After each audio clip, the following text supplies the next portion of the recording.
welcome to Edible Thoughts Makes. My name is Stephanie and this is my channel where I share with you works in progress, finished projects, things I'm cooking up, and just things that inspire me every day. I hope as you watch this, you will find something that inspires you along the way. If you are new here, welcome. If you are returning, thanks so much for coming back. It is so much fun to chat with you and share with you what I am up to. So I'm really excited about today's episode. I have 7 sweaters to show you. These sweaters I started over the summer and I was so excited about all the different color combinations and the options that I ended up making 7 of them. This is the Soldotna Crop by Caitlin Hunter of Boylan Knit Works. And it is a very fun colorwork sweater that you can do many different things to make it your own. So even though I'm featuring this sweater in this episode, the main purpose of it is to encourage you to make something your own and how you can do that. The sizing goes from, let me just look at my notes over here, goes from a 32.75 inch finished bust circumference up to a 67.75 inch bust circumference. For centimeter, that's 83 to 172 centimeters, and that comes in 10 different sizes. It is worn with some positive ease, so you want to find the size that best works for you. I knit between the 7 of them anywhere from the first or the second size, and then depending on how I blocked it or how I did my modifications, my finished bust circumference would vary between the sizing. So like I said, it is a colorwork sweater. You can knit it, the entire pattern is written for colorwork all the way throughout. And then there are different ways that you can modify it to include all the colorwork or not all of it. Some people decided to omit the colorwork in the body like I did on this one, but I'm getting ahead of myself. So let me show you the ones I made. So it is designed to be a cropped length, but it is very easy to lengthen the body of the sweater. Now you do need to take into account the yardage that you will need to lengthen it, and I will talk about how you can calculate that. Now of course you will have already started in order to calculate out the yardage for lengthening it, so when you're ordering yarn, if you're doing it in the beginning, it might be a little tricky for adding on later, but if you can get a hold of extra yarn, then you can calculate how much yardage you need for how many extra repeats you're going to do to lengthen it. So let's get started here. Alrighty, so I wanted to say, so 2019 I would say is my year of the colorwork sweater. I started out the year wanting to make an adult size colorwork sweater, and I did that. I mentioned it in a previous episode. It was the Arboreal sweater by Jen Steingass, and I really enjoyed making that. And then I made a few other ones, and then once I started this one, this was the one that I made multiple of.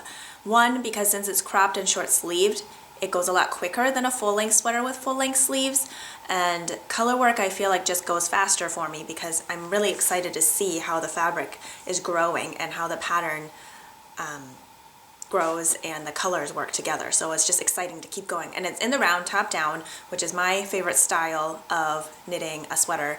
And as the yoke grows, it becomes this work of art that is just so fun, and then you get to wear it at the end. So there's different color combinations you can do. This colorwork sweater is designed to have 4 colors, so you can pick 4 solids: heathered, speckled, tonal, semi-solid, variegated. You can go warm tones, you can go cool tones, you can go earthy or pastel or neon. Since yarns come in different, you could say finishes, I guess, you could go with a matte yarn or something that's a little shinier that maybe that has tencel in it, or a tweedy yarn. There's 2-ply, 4-ply, there's just so many different options. It's knit and DK weight, so some people might choose to hold 2 fingering weights together to make a DK weight.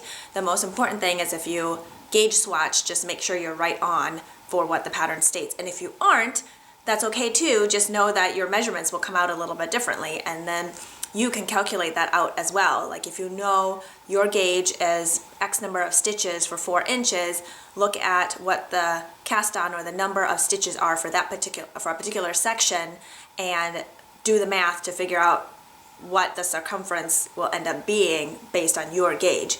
And then once you know that, then you can decide to size up or down per pattern to make the size that you want. Different color combinations can help you create different moods in the fabric. So maybe you want it to look more watercolor, or you want it to look more like stained glass, or you want this bold graphic look. That will go into how you choose your colors as well. I will show you my collection here and talk you through a little bit how I chose the colors for all of them. Isn't that so much fun? I love it so much. Okay, so the first one I made here, and I named all of them too. So this one is called Dance. This is the very first one I did. I didn't do any modifications since it's the first one. I kind of treat it like I treat recipes. When I try a new recipe for the first time, I like to follow it pretty exact if I can. That way I know how it turns out. And then after that, if I want to modify, then I know more or less how it will affect the end result, and then I have something to compare it to. So like a baseline, and then I can make adjustments. So same with a sweater pattern. I try to make the first one the way the pattern is written, and then unless I'm really confident about my modification and how it will turn out. And then from there on, I can adjust things as I go and change variables here and there, and then I have a comparison to baseline. So I really, really loved how this turned out. 2 of my colors ended up looking pretty similar, so then in this body section, it's a little bit harder to tell one of the dots from the background, but I really love how this fabric turned out. It is so smooth and soft and very cohesive. So I love how this turned out. It's beautiful. My second one is called Sparkling Waters. I wanted a watercolor effect on this one. I believe I lengthened the body in the repeats on here, so each of these sections is a repeat. So that's where it comes into play, where you decide, I don't want super cropped. Well, you can add in more repeats, determine how many inches a repeat is for you, and then you can try it on as you go, because it's a top-down sweater, and figure out where it hits you is where you would like it to be. Just note that because it is color work, once you wet block it, the yarns will relax and the fit will be different than pre-blocking a color work sweater. So I believe I did the sleeves as is on this one, but some of my other ones I've definitely lengthened the sleeves, as you will see. I really love how this gold played out here with the blues and the turquoise, and it really does remind me of sun sparkling on the lake. I'll show you the inside for this one. And no, I don't plan on wearing my sweaters inside out, so it doesn't really matter how it looks like on the inside, but you can get an idea of how it affects the outside fabric so that it's very smooth. I feel like my floats are pretty even here. No puckering or really, really loose threads. And that results in a really nice, smooth fabric.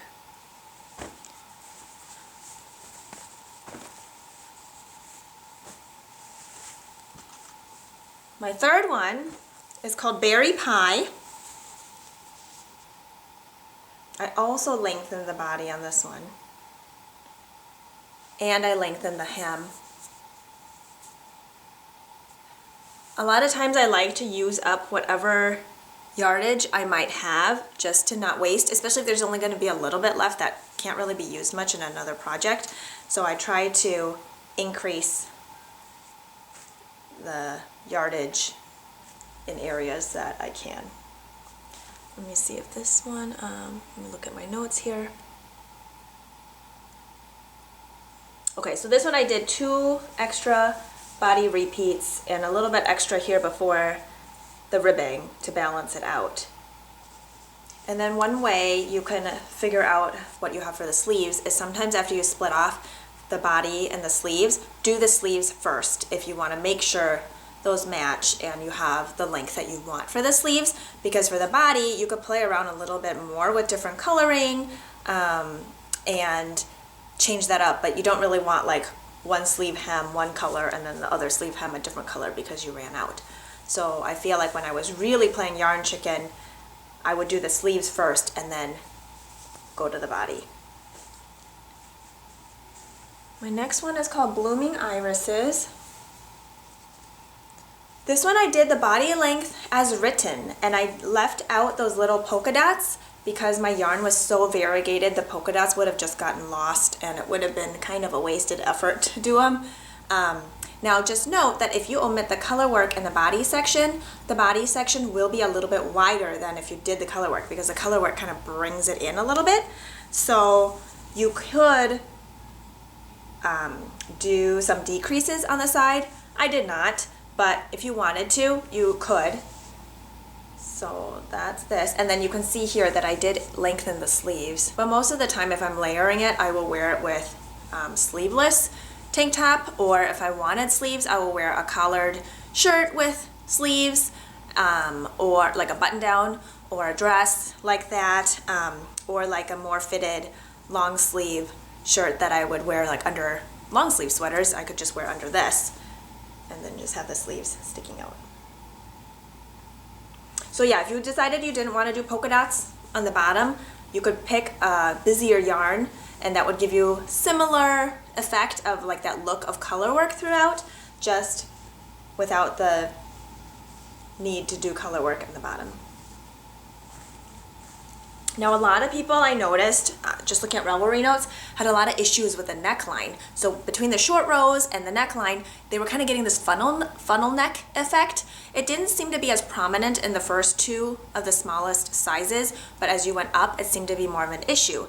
And something that I noticed is that none of the projects ended up looking like the modeled photo of the sweater on the pattern. If you can see here, look at that big boat neck. I didn't see anybody's sweaters turn out like that unless they did modifications. So the one I'm wearing right now is definitely modified, and I will talk about that.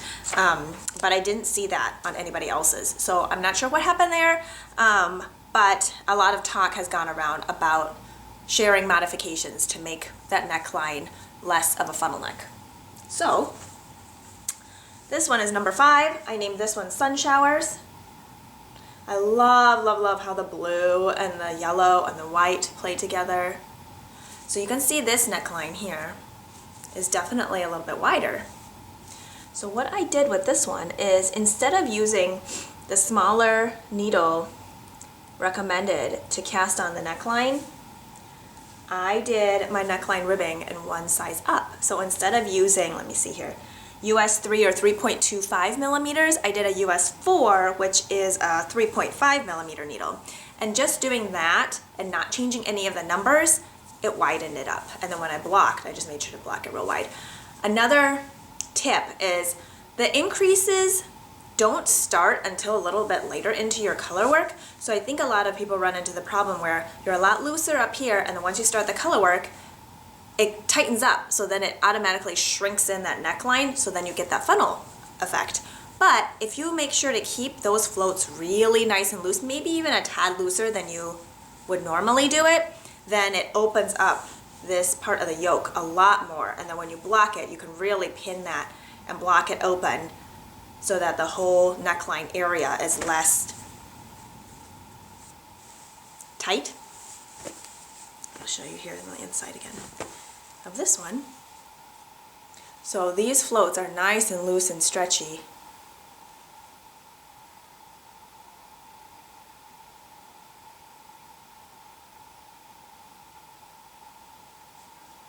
And then this one I lengthened the sleeves too.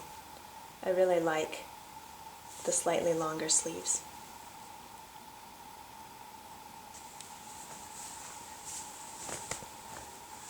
So even just changing out the needles for the neckline ribbing made a huge difference. Okay, and then number 6 is called Secret Garden. Now another way you can modify is by adding in more colors. So once you understand how each section works in the color work chart, you can mix and match as much as you want to. So this one I used a lot of different colors from the previous Soldotna crops. And I would just play yarn chicken constantly through the entire color work chart. And when I felt like it was gonna run out, then I would try to stop at a good stopping point, like at the end of a round, and then add in another color. So I think I ended up using 6 colors, 7 colors? Don't even remember. And then I didn't do the dots because I was modifying so much with all the different colors that it was going to be a little too stressful to do in the dots. And then you can see I kind of added in some extra colors here along the bottom. And then I did want slightly longer sleeves here. So in order for me to organize how I was doing the colors here, I would say, okay, for this section, what colors do I want? For these vertical stripe sections, what colors do I want? For the arrow section, what colors do I want? And then I wanted these parts for the stripy parts to match. And then this V part on the bottom, what colors do I want there? What colors do I want the body? So ahead of time, in my notebook, I would write out the different sections. I would write down how much yardage I have of each color, and then I would try to like mix and match as I went to see what would fit best where. And having made so many of them already, I was being pretty aware of grams for each section as I went so that I had a better idea of how to place the best fit yarns for the best sections.